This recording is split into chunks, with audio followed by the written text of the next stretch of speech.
Welcome to Behind the Muscle podcast. Today's guest is an IFBB Pro bodybuilder. Today's guest is Ben White. Ben, welcome to the podcast. Thanks for having me on your show. And thanks for everything. It's a shout out on the platform. So yeah, thank you. For sure, Ben. I'm excited to chop it up with you, man. I know you turned pro back in 2007. So in my younger years, you were definitely an up and comer. And so I'm excited to have this conversation with you. So I kind of like to kickstart each podcast conversation, Ben, with two questions. So the first question I have for you is, who are a few of your favorite bodybuilders of all time? The first one has to be Lou Ferrigno. An Incredible Hulk. That's where you've seen everybody because really you didn't know nothing about bodybuilding. And then after that, you're just looking at all the great ones. Kevin Lerone, Flex Wheeler, Ronnie Coleman, Dorian Yates, Rich Kaspari. Every last one of them are inspiring. Anybody that steps on the Olympia stage, then put in the hard work. And regardless if you win or not, you're on the Olympia stage. Excellent, man.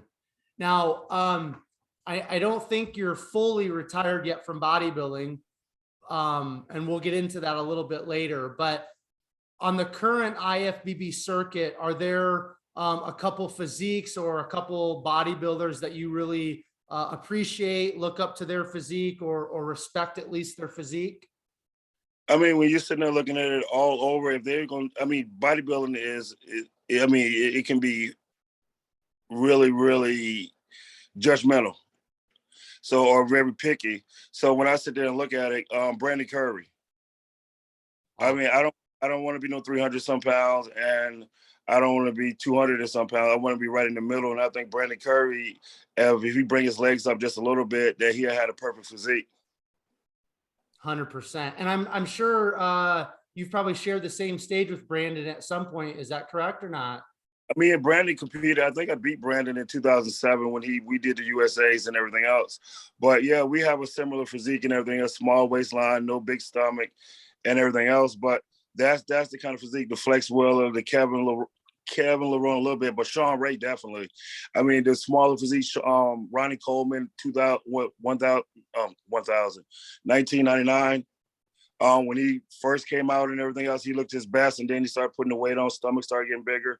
But no, when we first started, when you first started in bodybuilding, when you transfer from an amateur to professional, I think that's the ideal body that you should go for. But we try to get bigger and bigger and stretch our bodies out of proportion. But I think when we first start, that's our best look. Awesome, man. So at what age, Ben, did you start lifting weights? And then why did you start lifting weights at that age? That's an easy question. Probably about 14 or 15, LW, the Ebony Barbell Club in Henderson, North Carolina. That's where I first started out with Bobby Jones and Ralph as my coach. We started out there and I was 15 years old. And the reason I started, you see this nugging right here? My neck. I had to support my neck. So my body was small and I had the kazoo head. So we had to fix that. Very, very cool, man. Now, when you started lifting weights, Ben, did you really enjoy it right away, or did it take you a little time to kind of warm up to the strength training? I like the part about lifting the weights and everything else, but it's always about getting stronger. I didn't know nothing about bodybuilding. All I know is you put it on there and it has to go back up. So it was more of a challenge, like to see how much can you actually lift, or how much can you put your mind to actually lift. Excellent, man. All right. So I kind of like to use that latter question to transition into your upbringing, your childhood. It's always fun and interesting to talk to IFBB Pro bodybuilders and kind of figure out how they got to where they are today. So talk about where you grew up. You mentioned North Carolina, so I'm assuming that's where you grew up. Talk about where you grew up. Talk about, the family dynamics, sports that you played. Just paint that picture. Any other activities you were involved with as a kid up to about high school. Then we'll stop and transition from there, Ben. Well, this is how I'm gonna tell you. And if I could tell you my story, if I can make it, you can make it. First of all, my mom had me when she was 11, going to 12 years old. My dad was 19 years old. My mother had 4 more siblings and everything else. My grandmother basically raised me. As my grandmother raised me and everything else, my mother just was like my older sister or something, and my father was somebody in the shadows because he left. So off of that, it was just a messed up childhood because you had your grandmother raising you. She was an alcoholic. You had your mother who was a child mentality with her thinking and everything else. And then you didn't have a father figure in the house and everything else. So basically, we raised ourselves and we got in trouble. We did a lot of different crazy stuff and everything else throughout our childhood. But like I said, I made it. And that's the biggest outtake I take from it. I like, even though they weren't there and they was physically there, I thank them for coming together and producing me, because without that, I wouldn't have been able to accomplish all the stuff that I did and touched all the people that I touched over the years. So what, outside of causing some trouble, getting into some trouble and stuff, Ben, did you play sports? If so, what sports? And was sports a big part of that childhood for you? Really, I was never a team player because I was one of the ones that always wanted to blame myself for any failures and everything else. And I figured, I tried to play football. It didn't work because we lost. And I knew that I came in 100% and the other people playing around and everything else. I tried track and field. That was good. I was kind of good in that and everything else. But that was basically it. I never really tried no school sports because wrestling, I did wrestle a little bit, but when I realized that it wasn't WWE, I had to stop that because you can't power drive nobody or suplex nobody. So it was more of, let me try to finish school, this, that, and next, which, like I said, didn't end up happening because around 15, 16, I dropped out of school, but I did go back and get a high school equivalence to high school diploma, not a GED. So I was basically saying if I could have stayed in school, I would have stayed in school. But my, I forgot what they were called, but they would come there, the counselors or whatever, they would come there and tell you like what job you would get, this, that, and next. And basically they told me I would either be cutting grass or working in a warehouse. So I was like, fuck, if I'm gonna be doing that, I may as well start now. I may as well not finish school. And that's exactly what I did. So that's how I got over to the weightlifting part, because it was almost like an adult, because I had my own apartment at 16. So I would go to work, and then after work, LW, which was the guy I worked for, he lift weights. So I looked up him as a father figure because he was like 20 years older than me. And he brought me into the gym. I started off with the bar, but before I started off with the bar, I started off with almost a year or 2 years of just loading the bar and understanding this is the weight, this is what goes on, and everything else, basically paying my dues to get to where I'm at. I love that, man. Now, before we kind of move on from that earlier childhood, I want to ask you, because of the uniqueness of your upbringing, being raised by your grandma, and you said your mom was kind of almost like an older sister, your dad wasn't present. Was there a lot of anger and inside of you growing up? And then was there like a chip on your shoulder, and did you really try to use that as you got older to your advantage, or did that hold you back a little bit? It really wasn't a chip on my shoulder. It was really me understanding that this is the cards I was dealt, and either I'm going to make it out of the situation that I'm in, or I'm going to continue to live in this cesspool, because that's what it was. Nobody did nothing. Everybody did the same thing. You're waiting for somebody else to retire. I mean, it was just nonsense, and I couldn't see myself living like that for the rest of my life.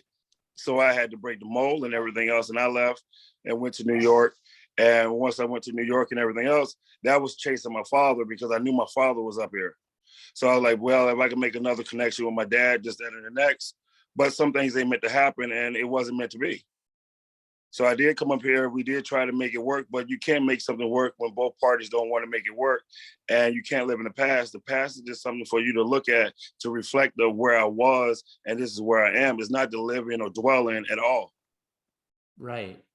How did you, this fascinates me. How did you get this mindset of like, I don't want to be like everybody else around me. I want to get out of this cesspool, as you said, because that is, when you're surrounded by average, it's hard to break that mold, right? So was there somebody that kind of spoke into your life, like an older person, or did you have kind of like a mentor? Did you look up to some athlete? Did you read a book? How did you kind of get this mindset, or was it just something that was always kind of inside of you, Ben? It actually came out when I started lifting weights, because just like you were saying, I did need a way out and everything else. And then once I started lifting weights, I found out I was good at it. And then once I started winning trophies and then getting the appreciation and everything else I thought I deserved anyway, that made me go to, okay, if I can't get it from my family, I can get it from my fans. And that would make me push 500, 600, 700 pounds and everything else and put my body up on all kind of risk just to get that clap and applause. But really, I wanted it from my family, but I knew I was going to never get it. Right. Okay. Now talk about the gentleman that kind of taught you how to lift weights that you just mentioned earlier. And then I think from my understanding, because I know you've competed in powerlifting, you were a part of the world's strongest bodybuilder at one point, which we'll get to that in a little bit. But did you kind of, the guy that taught you how to lift weights, was it more powerlifting as opposed to bodybuilding in the beginning? I really, I mean, based off my dad had a nice physique and everything else. So the genetics was, my mom was, I tell people my mom was big boned and my dad had the muscles. So I had the great, like I had the best genetics. So I never was fat and everything else. I was about 175, 185 pounds. So he showed me that it was basically powerlifting, not even powerlifting, it was just bench pressing because he never deadlifted or squatted. So we only bench press. So I was a bench press technician, if you could call it. And Anthony Clark is one of the guys that I looked up to and everything as a bull steward because Anthony Clark did a 700 reverse grip bench press. And I did the same identical thing with 600. I didn't never do 700 reverse, but I did do a 700 bench press. But no, Lewis Brody and Bobby Jones and James Moore and Ralph Peace and Sarge. I mean, all these guys were the reason that molded me because these are the guys I looked up to. I hung around them. If I got in trouble, they'll scold me. They'll tell me this, that, and the next. But these are the guys. So at that point, I was realizing my biological family is not really my biological family. It's the people that I actually surround myself with. So when I started surrounding myself with the right people, I started going better places and everything else. I told you where I came from. And then I was, for 10 years, sponsors and were paying me to fly around the world without me spending any money. So anything's possible if you put your mind to it. You can't blame other people for a mistake that nobody made.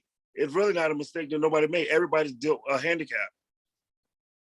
Absolutely, man. I love that. That's a powerful message, Ben. Now, so you dropped out of school or didn't finish school, then you came back, it sounds like, and got your GED. So you transition into bodybuilding. You kind of start off with benching and more like strength training. When did bodybuilding come on the scene? When did you first compete in your first bodybuilding competition? And just talk about some of that competition history, please. Oh, all right. So prior to me becoming a bodybuilder, I used to lift with the WNPF, which is the World Natural Powerlifting Federation. It's a drug testing federation. The IPF, the AAU, and a different lot of organizations that was powerlifting. So when I moved up to New York, I still competed in powerlifting and everything else, set records and competed all over. It was this one kid that was, I forgot his name, that he was competing in powerlifting, but he would never compete against me. And I always wanted to beat him because I knew I could beat him. We went to Bench of America in Chicago, and that was basically all the best benchers in the world. And I ended up placing second at that meet. And Bill Crawford, I believe, beat me at that meet. But he never showed. He showed up, but he really didn't lift and whatever. So I chased him. He went to bodybuilding, and I said, shit, I'm gonna go to bodybuilding. And I said, if I gotta beat him in bodybuilding, I gotta beat him in bodybuilding. Then I forgot about him because my first contest was down in, I believe, New Jersey, and I won it, and I won overall. And I was like, oh my God, this must be easy. I was like, if I could just walk off and do this. And so my next show, I did the same thing. So I won 7 shows straight, never got beat, until I went to the Junior Nationals and met Evan Sanapani, and he beat me at the Junior Nationals. I won my class, but he won overall, and that was something I was used to. So then that was telling me it's levels to this. And when I realized that and everything else, it took me a while to get myself together, but eventually I pulled myself together. In 2010, I won. And then after my first time going to the Olympia, so that's what I'm saying. I'm like, for me posing in the mirror and just flexing on a dirt road 40 years ago, and for me to sit there and look out in the crowd and see millions of people and everything else, that's the pinnacle of my life. I mean, I've done something. I mean, you took zero and made it a hero, and I didn't blame nobody. And I believe that's how it is, because you can't blame nobody when you did it. I had to surround myself with the right people. I had to surround myself with the right companies. I had to surround myself with people that believed in me. That's hard for somebody to sit there and say, we're going to give you this money because we believe in you. Versus me going to work and saying, I'm going to pay you for what you do. They're going to pay me before I even do it, knowing that I'm going to do what I'm supposed to do. That's what I loved about it. 100%. Now let's take a step back, because you kind of brushed over a lot there. So you said you won your first 7 shows. Now, when you were competing as an amateur, did you have like a prep coach or somebody that was really helping you in preparation for your competitions, or did you do it all on your own? Oh, no, I never did none of this on my own. The first person I hired, he left me at the competition in New Jersey. So I had to talk to people, this, that, and the next, and finally got somebody to help me. I believe my next coach was Jeremy Freeman, Dave Palumbo, Jason Art. I forgot. But my current coach is Blue Taylor. And we're gonna have a surprise with some people for next year. I saw that on your IG, and we'll get to that in a minute too. But so when you won Mr. USA in 2007, why don't you talk about kind of the emotions, the feelings, and what that meant to you to have that feather in your cap, so to speak, Ben? When I won Mr. USA, that it almost made me fall out and cry. I mean, for me to be the best in that day, back then they only gave 1 pro card out. So it was 300 some people in that competition. On that day, in that year, at that time, I was the best. Was nobody better than me. And I mean, can't nobody take that away from me. That's a moment like in history. I mean, like it felt like me stepping on the moon or me discovering light or sliced bread. I felt like I was on top of the world, because it was like calling me from North Carolina with a mother that had me 11 going on 12, 19. I mean, from this dysfunctional family, here you are calling my name out on stage saying that I am Mr. USA, Ben White. I can't explain it. I really can't. So when you won Mr. USA, obviously at that time, the supplement contracts and the magazine contracts were a real big thing, right? So talk about, some of the contracts that you got there as soon as you turned pro, and how did that allow you to continue to pursue your, dream as a professional bodybuilder? I mean, once I turned pro and everything else, I mean, you get a contract and you started being able to sell yourself better. And with the contracts and everything else, all that did was allow me to buy my supplements and not having to pay for my supplements and everything else that I normally would have to pay out of my pocket, and then use their money to sit there and do it, then do more stuff with what I wanted to do. So if they were giving me $4,000 a month, that was $4,000 that I didn't have to spend on my own money. So basically you were living a different lifestyle already. But you just had to make sure you did what you're supposed to do and promise. And with me, it was that attention and everything else. And I was realizing that when I turned pro, just like people say, if I can go back and do this, that, and next, I would have took a good year off, because it's a transitioning from one level to another level. And I needed that muscle maturity and everything else that everybody else had on that stage, which I didn't quite have. So a lot of it was just making sure the show was full, or making sure the show had enough competitors, because I really wasn't a threat to nobody. I only became a threat when in 2010 and everything else. And when Troy Alves, I mean, he was one of the guys that came out shredded and cut up and everything else. So when I beat him and I knew how cut up and everything else he was, I was like, okay, I'm gonna be a lean dude, but I'm not gonna be that big dude. So I was looking at more Durham Charles and all the other ones and everything else. I said, I may not be Mr. Olympia, but I can win a couple of smaller shows and everything else. And then that's what I set my mind to. 100%. Who was your coach that helped you turn pro in 2007? That was Jeremy Freeman. Okay, cool, cool. And then once you got into the pro ranks, did you compete still in 2007 or was it 2008? And what was your pro debut, Ben? It was New York, and I think Dave Palumbo was helping me get ready for them shows and everything else. And Dave actually helped me. I think Dave actually helped me win the Tampa show. Okay. But yeah, it was RX Muscle. It was the New York Pro Show. It was a New York Pro Show, and I went right behind Kai Green. I don't know how that happened. I don't know what happened, but he came out to I Run New York, and I just basically walked out behind him with my head down, did a little flex, and then just walked off. I was more entertained by Kai on stage than anything. I was like, oh my God, look at Kai dancing and everything else. I couldn't do none of that.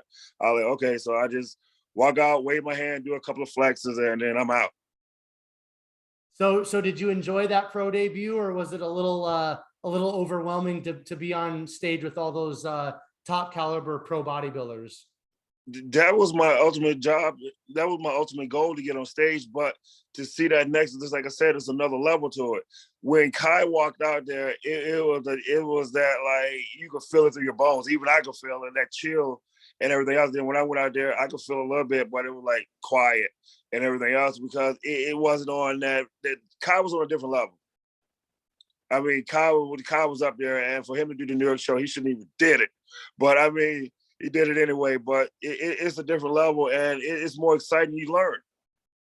You never lose, because I mean, anytime you can sit there and diet and get ready for a show, you never losing.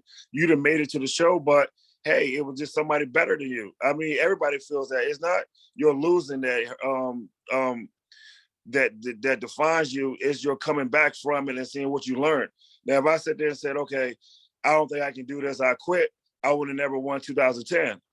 But I knew that, okay, stop playing this mass game and stop doing powerlifting stuff, and let's switch over. And then I had to learn that it's high volume and it's a balance. I can't just keep lifting heavy, because that doesn't work no more. So that was a bigger battle too, because my ego, like, oh my God, my 700-pound bench press is going away and everything. That's when I tried to get into the world's strongest bodybuilder and everything else with Johnny Jackson and Stan Everton, because I didn't want to give it up. But I had to, because you can't keep both.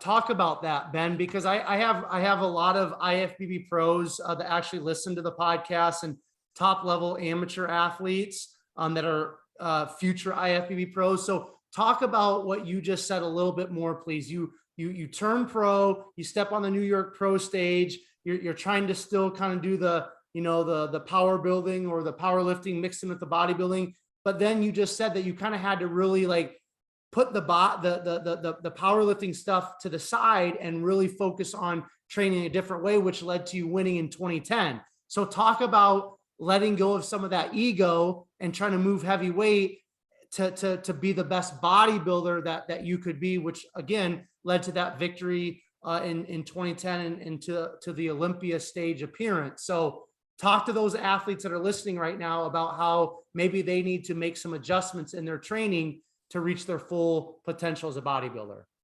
I mean, as an athlete, everybody knows that your body get adapted to stuff real quick. So what happened to me after all them years of powerlifting and everything else, I was just building up my primary muscles, just the chest, the back, and the legs and everything else. I never worked my secondaries, my hamstrings, my glutes. And when I looked at Kai and I looked at the rest of them and everything else, it wasn't the heavy weight. They'll do heavy weight for pictures and everything else, but it was mostly high volume.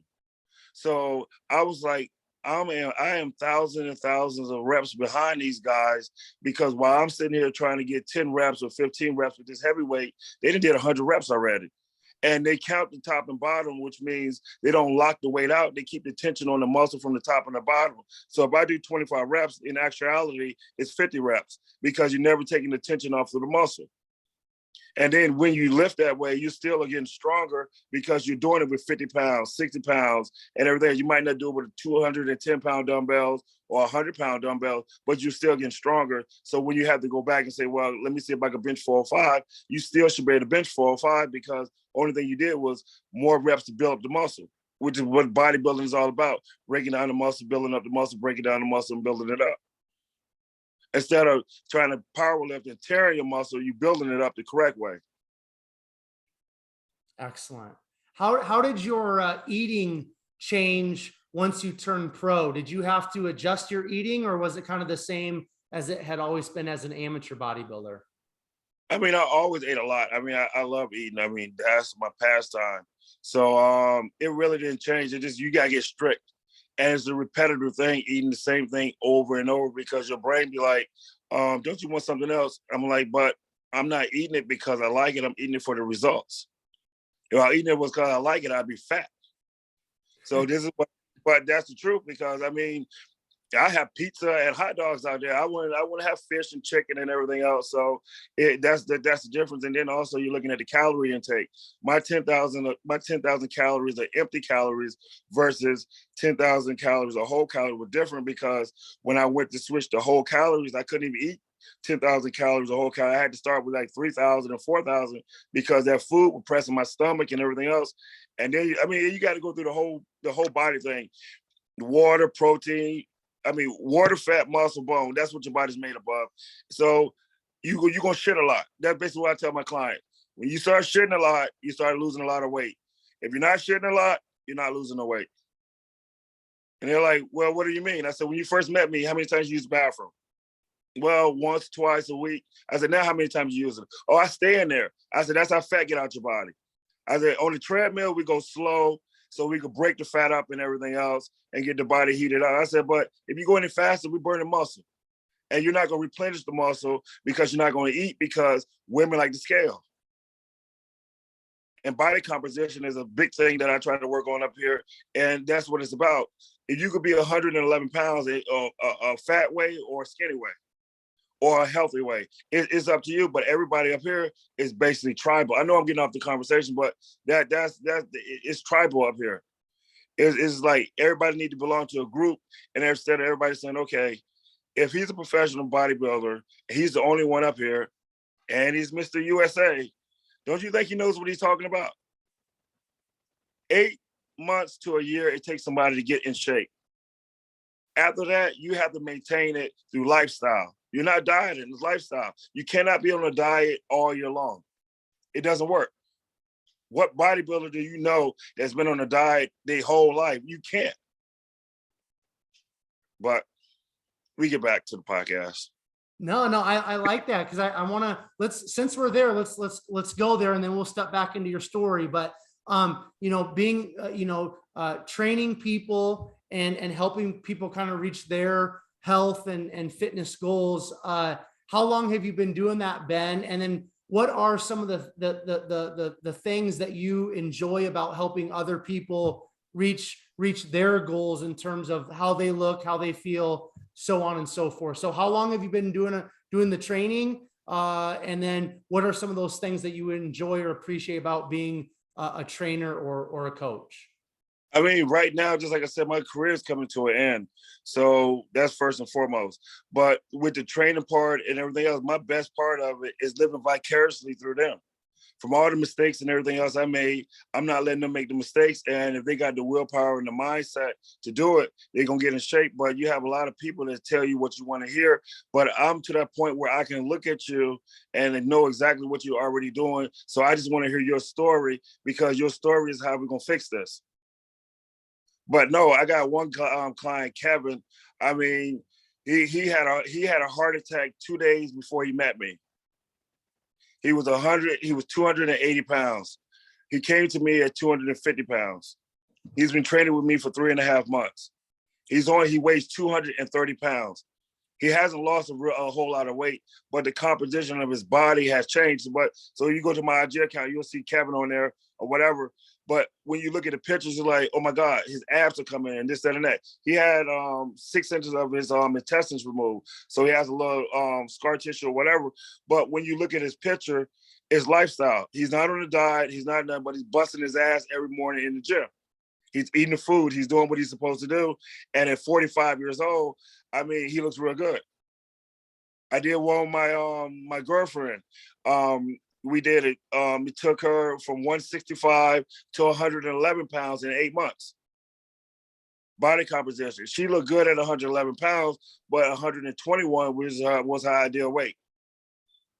So it's your mindset and everything else. It's you. You are the reason you prohibit yourself from reaching any goals, because before you even started, you done told yourself you can't do it. And by you telling yourself you can't do it, don't expect nothing else. Get back in the car, go the fuck home, and lay down. Because you have already told yourself, I can't do this. If you tell yourself that, so if you sit there and say, every boy gonna break up with me because I'm crazy, I mean, that's what you already put this in your head. You speak shit and then you wonder why it happens, and then you look back like, I can't believe it. Every time you get drinking, when I get drunk, I get crazy. Don't drink then. Because we don't need crazy. We need somebody. I mean, this is what people tell you. And then when it happens, they're like, I don't know why it happened. And and with the kids and everything else, I try to reinforce. Look, once you do something, you commit to it. I train basketball players, hockey players, soccer players, long distance runners. And I say, when you make that move, continue.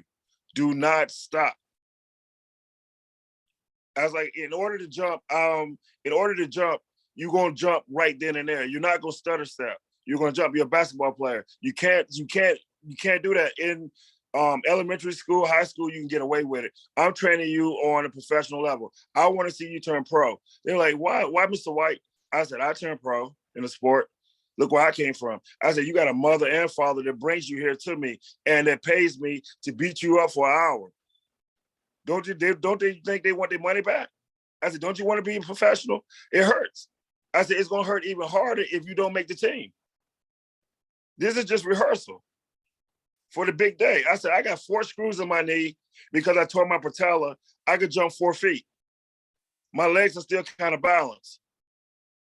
You're 6 feet almost, and I could jump higher than you. This old man could jump higher than you. Reverse psychology. She jumped higher than me. I was like, now see, that's what I'm talking about. You know you can do it, but you just won't do it. Because it's that fear of the unknown. I have never did it before. That's the best time to do it. That's why I say it's good to have a child's mind, because they don't care.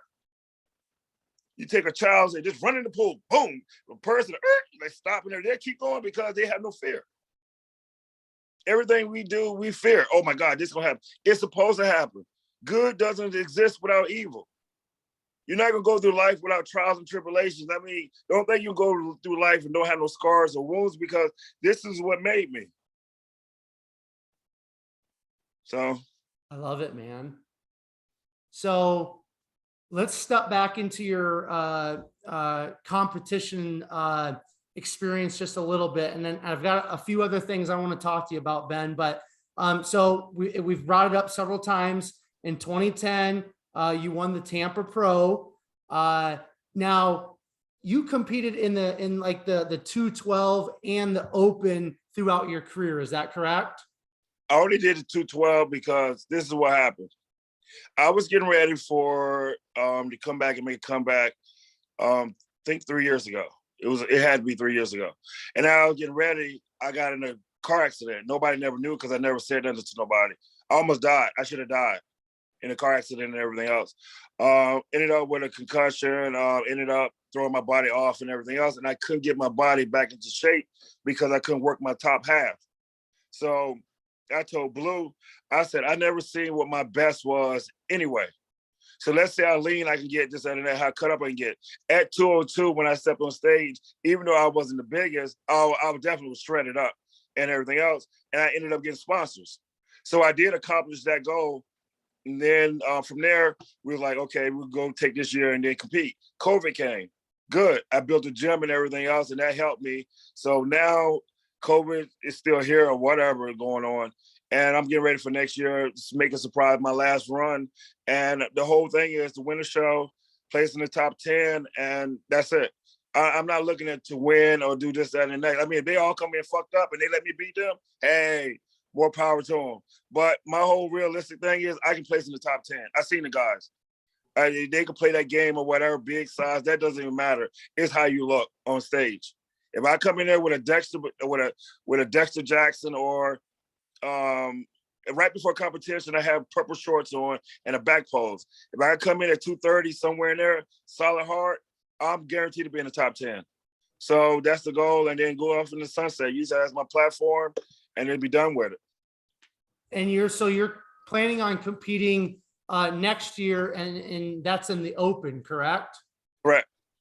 Okay. So in 2010, when you won the Tampa Pro, that was open men's bodybuilding, correct? Correct. Okay. Talk about winning the 2010 Tampa Pro, because that is something that a lot of people never do, winning an IFBB Pro show. What was that experience like, Ben? I mean, just like the USA's were bigger, still bigger. But when I won the show, I was like, okay, I beat all these guys here. That's good. It's some other motherfuckers out there I gotta beat. I like on this day right here, the right ones didn't show up. I like because I was being real. I was like, whoa, it's like if this person would have showed up or this person showed up, I'd have been in trouble. But it was some good names and everything else down there. But just like I said, on that day and at that time, hey, I won. I got to the Olympia, and then you see what happened at Olympia. I mean, you get 14th. I mean, that's it because they're there. Everybody who already won and qualified is already there, and it's hard to get up in that top 5 and top 10 because you need the muscle maturity. You can't do it at an early age. That's gonna come later on in life. The muscle maturity and everything else. That's why Ronnie was doing it. That's Dexter Jackson did it for so long. Phil Heath, because I know he's coming back. He's getting ready for some slick shit. I mean, because he's still up there. He ain't letting nothing go. So he wants to be 9 times to 10 times. He wants to break the record. He still can if he get that stomach down. Can't nobody beat Phil Heath. We all know that. So, I mean, it's just a game, but to go out there and to look at how they do it strategically, mentally, and that mindset of saying that I'm the best.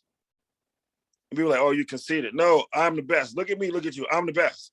Because that's what bodybuilding is. It's a judgmental sport. And if you don't like to be judged, that's a sport that you should be in.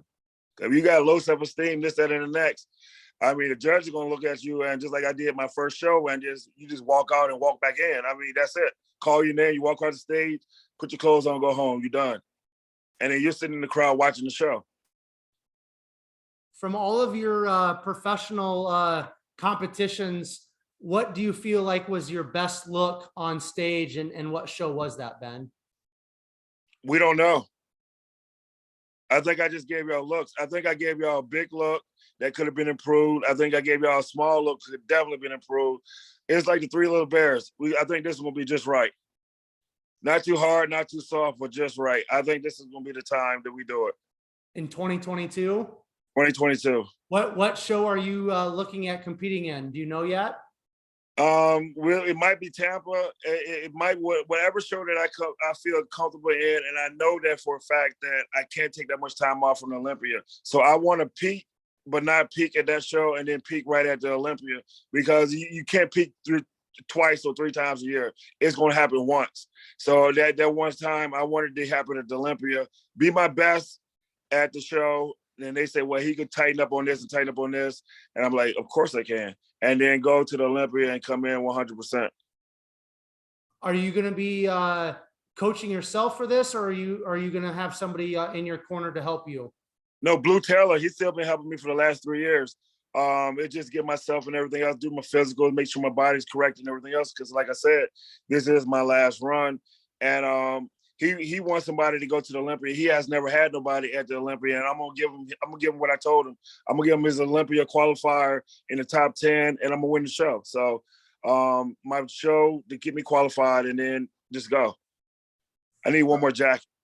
So is it hard for you, Ben? Like, as you have had all of these, you basically came from nothing. You worked your way up. You became an IFBB pro. You won a pro show. You stepped on the Olympia stage. All of these accomplishments and accolades that very few people walking on this earth have been able to experience or accomplish. And then at some point, like we know, the competing ends, right? And you're not in the magazines. The recognition isn't there. Has it been hard, or do you ever allow your mind to go that place of like, man, this is who I used to be, but I'm not that person anymore? Is it kind of hard to let go of being Ben White, the IFBB pro, and having all of that recognition? Or do you just kind of keep living your life as you do? Oh no, I'm always gonna be Ben Showstopper White IFBB pro. That's never gonna go nowhere. But like I said, I live vicariously through the training, the people I train, because I'm no longer able to sit there and bench 700 pounds or maybe squat 700 or do whatever. So I look at them, but my chapter continues. I got 5 beautiful dogs, and I'm raising dogs and training clients. So it's moved on. All the bodybuilding went into the dogs and the people now. It's common simple. These are my little knuckleheads. Come here. These are all my little knuckleheads. Beautiful. You got 5 of them? Yeah, 5 masters. Awesome. I plan on having 10 like Game of Thrones. Nope, go lay down. That's what I want. But I mean, that's like I said, that's a whole nother chapter, because with the dogs and everything else. See, I'm anti a whole lot, and I get blocked, and people don't like the way I talk. I'm like, it's you. Dogs get cancer through dog food. We all know this. And dogs are deficient in calcium. So when you give dogs calcium and everything else, and you get that dog food out of them, it takes generations to do it. My boy and my female that I got now, that's a year old, he's 175 pounds, and she's about 165 pounds. So when you look at that, and then I got my 2 4-year-olds, that's 200 pounds, and the dad that's only 175 pounds, you sit there and see, we bought them dog food, then we transitioned them to raw, and look how they get big. Just like the people, just like you, just like me. When the balance come back in correctly, you get what you want out of it. When it's unbalanced, you get dogs that die 5 years old, 6 years old. She's 7. So how did you get into the dog training and raising dogs? Where did that come from, Ben? I ain't got no friends. That's one thing that we know. You are a funny dude and got a lot to say. But. Got no friends. No, I'm serious. No, but when you sit there and you get an animal, I mean, you got to understand that it's an animal. And most people, dogs die from cancer, and the only thing that dog been eating is dog food his whole life. So therefore, if you sit there and you go to Alaska and you look at their dogs don't sleep in the house. They sleep outside. They eat frozen fish. You don't see them dogs getting choked on no bones or anything else. So why are they dogs different than ours? And their dogs are more closer to wolves than ours is. So when you sit there and you put it one to one together, you say, okay, dog food company works with the vet works with the dog food company, and they suckering you just like medicine. You got more vet shops open than hospitals. Like they know, well, your dog is gonna live 5 years. We're gonna give you a $50 coupon and go get another one, and let's make us some more money. I mean, this is the craziest thing, and I'm watching people, and I'm like, I don't understand it. No baths, no nothing, because their coats is their skin, just like you. If you eat dirty, it comes out your pores. If they do the same thing, dry skin, this, that, and the next, they don't need that. Just wipe them off, roll in dirt, take them to the river. I mean, whatever. They don't need all of that stuff that you're doing. Shoes, coats. Dogs get cold through their feet. You can put a jacket on a dog. That's not going to do nothing but make your dog look crazy. Their feet is what controls the temperature. If you don't walk them out on the ground, their pads don't get big. Just like if you don't sit there and you don't do cardio to where you're getting sore feet and everything else, you're not going to get lean, because that's a process of it. You've been holding little Fifi in your arms your whole life. Now you put her on the ground, she can't walk because she ain't used to the rocks. Laminated floors, hardwood floors aren't good for dogs. Carpet is. They need something to grip. Sliding around and everything else on wood and linoleum messes up the joints because they can't get a grip on it. But I mean, you sit there and tell people that, they don't listen. So that's my job, to tell people, listen, if you don't, your dog die, hey, go get another one. Try it again. I mean, they got a bunch of them. They got sad songs too. McCarran, or whatever that is, that woman, in the arms of an angel, that one dog that's shaking and everything else, just like that one African dude with the fly on his face. I mean, the same music. I mean, it does with anything. You hit your wife in the arms of, I mean, it looks sad, like, oh my God, he really didn't hit her. I mean, but it's the music. It's all this craziness that go around, and people can't decipher what's real and what ain't real because they're nuts. How did you get into the dog training, Ben? When did that come to be? The dog training came from, I got a Brazilian Fila. They're one of the hardest dogs to train and everything else. And I think I'm kind of hard-headed too. So we made a good pair. I mean, for me to be able to train her off leash and everything else, it's the person. because you're not taking time with your animal. So I was just showing people, this is what you need to do, this, that, and the next. And I've been homing in on it and getting better and better. I can walk my dogs without leashes, but I can't walk them around yours because your dog is not trained, because I got 5 dogs. It's a pack. Normally, if you see 5 people walking at you and you got kind of fear, you're going to move this and that. These dogs don't. They run at them, and that's 1,500 pounds of dogs. It's not going to be good. And I'm not trying to get my dogs put down or this, that, and next. So we go out into the country or we go somewhere where ain't no other dogs at, and I run them and I do this and that. And I go to a policeman, a couple of police houses and everything else to help them with their dogs and stuff. So it's a one-on-one experience, but you got to feed your dog raw. They get sick from eating poop because they do eat poop. And if your dog is the chemical imbalance. We were watching, I'm not to get off the subject, Virginia. The Whitfield, the Whitakers or Whitfields or whatever, and the inbreeding part where it sits there and say, over the years, the chemical imbalance in people get messed up your brain, heart, this, that, and the next. So if this is true with inbreeding, and we know that we came from a generation of somebody could have been doing something or not, it's chemicals. If you sit there and look at it, it's chemicals that mess us up. We both could sit there and do crack. You can get addicted, I can't get addicted, but we do heroin, now I get addicted and you don't get addicted. It's the chemical imbalance in your body. It's like, that's all it is. And when you sit there and you put the right stuff in your body, like I tell people, Thanos, I watch Avengers and everything else. When he said it's a balance, he meant that it was a balance, because when they went back, they all did what the fuck they wanted to do. That movie should have been 1 minute long. They were supposed to go back, get the shit, do this. Thor wanted to see his mama. The other one wanted his family. The other one didn't want the other one to die. I mean, they all had their own agendas, besides the Hulk. But see, that's what I'm saying. People will tell you one thing, and then when you send them off to do it, they all come back and do different stuff. So we're gonna wrap up our conversation here in a couple minutes, but I want to ask you, Ben, what has bodybuilding taught you, or what has bodybuilding given you? Bodybuilding has taught me that to be the best, you really got to have a mindset of thinking that and everything else. It has nothing to do with somebody else's opinion. It does have to do with somebody else's opinion and everything else, but it also teaches you the confidence and everything else that you need as an individual to face with the real world, because it's harsh. It's the real world. It's basically going to tell you if you got it or not. You could be at home and my girlfriend be like, oh, you got a good looking body. And if you got sensitive or you this, that, and next, and go get on stage and they tell you look horrible, I mean, you look horrible. They do this for a living. And through my life and everything else, what I'm applying to is, that's life. I'm the potter, that's my clay. And that's all I'm doing, taking what bodybuilding showed me, everything else, and showing your mindset. You got to have a strong mindset to do anything in life. And bodybuilding is just what it is. To go down from eating, I could say 10,000 calories to being able to eat 1 piece of shrimp by the end of the contest, it's discipline.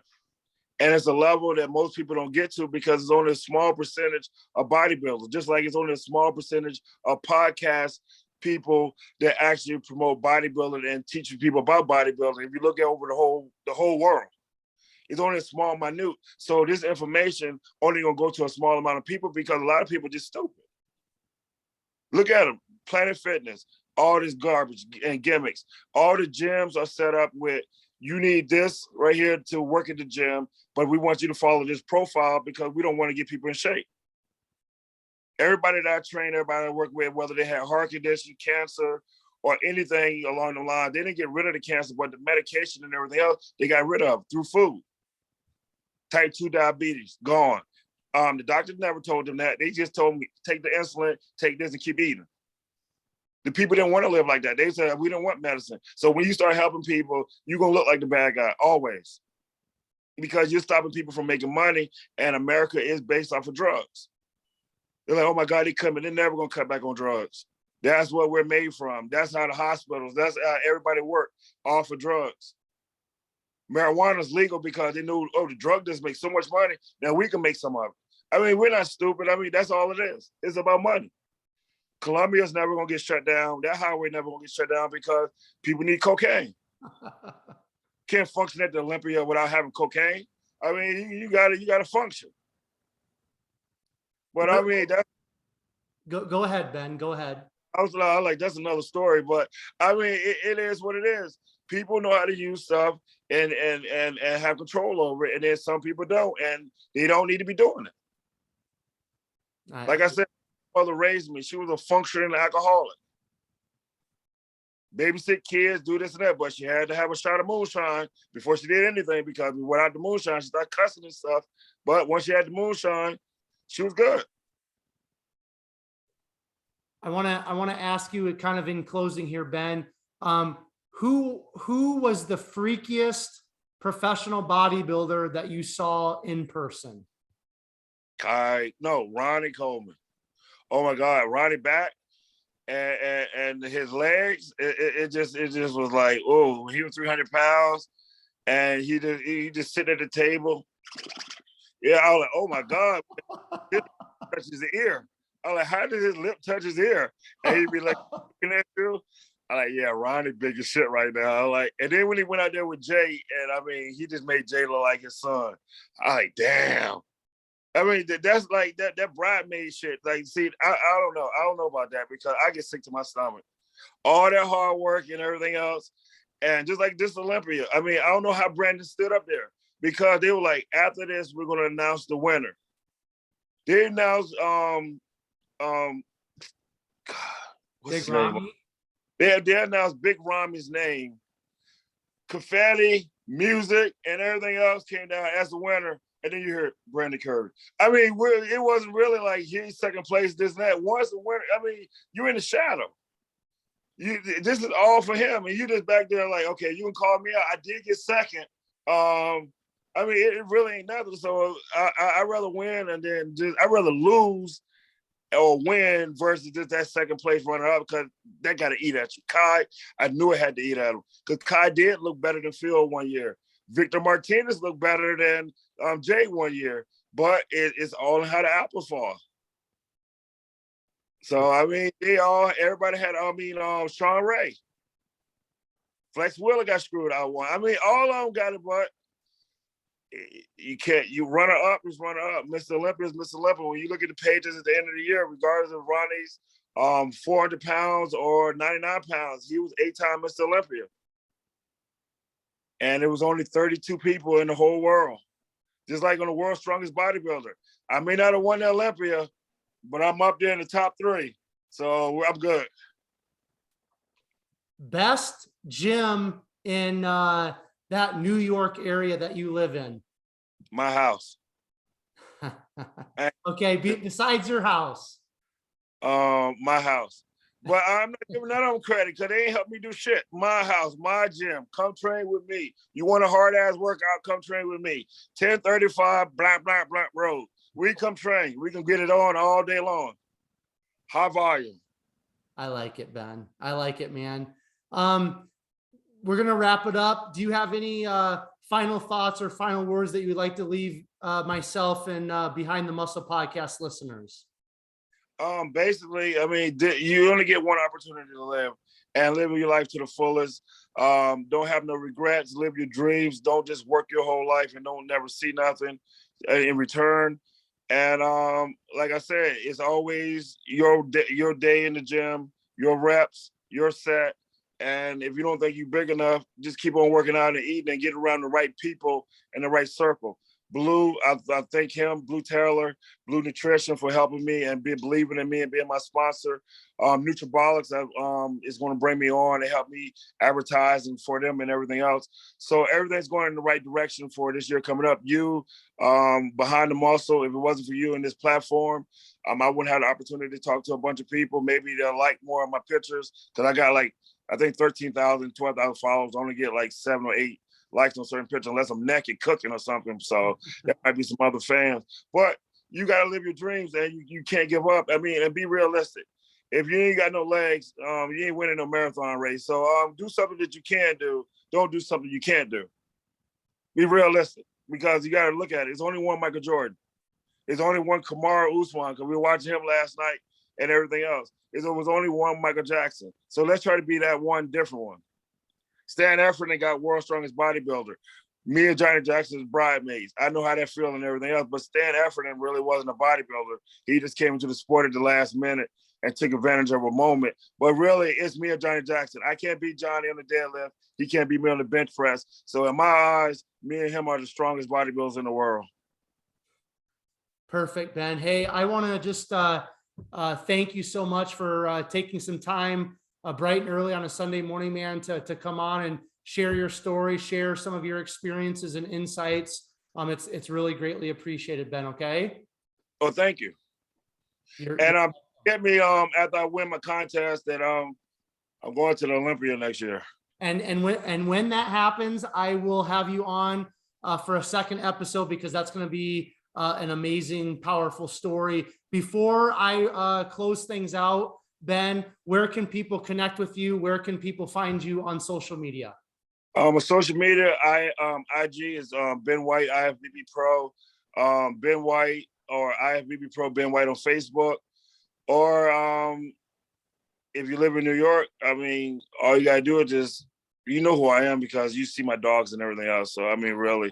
But I mean, they can inbox me, they can do this, that, and the next. I answer the questions and everything else. But anything over there, I gotta charge you for it because I got a coach. And if you want to coach Blue Taylor, that's the man for you and everything else. I can do local people and small people, but when it comes to bodybuilding and everything else, that's another level of stuff. I can train average people, ordinary people. Everybody else I sent to my coach and let him do the work, because that's not for me. My life is moving away from that to dogs, cooking, and training people. That's it. And once in a while, look at videos and be like, that used to be me up there. I love it, Ben. So if somebody does want to connect with you in terms of personal training and things of that nature, the best way to reach out to you then is through your Instagram. Is that correct? Instagram, just leave me a message and everything else, and I'll get it. Okay, awesome. So once again, Behind the Muscle podcast listeners, if you're tuning in through YouTube, I want to thank you again so much for just supporting Behind the Muscle, for listening, for watching, for subscribing on YouTube or whatever podcast platform you are tuning in. 2 favors I would ask of all of you. If you haven't done so already, make sure you do subscribe to Behind the Muscle on YouTube. Why is that important? Because I release all of these episodes first on YouTube, and then I release them on the other podcast platforms. The second favor I'd ask, please take this specific episode of Ben's podcast appearance on Behind the Muscle and share it on all of your social media platforms. Make sure you tag Ben and tag myself so that we know that you listened and you found great value in Ben's episode. And finally, I will leave you all with this. Remember, behind the muscle, there's always a story. We'll catch you guys later.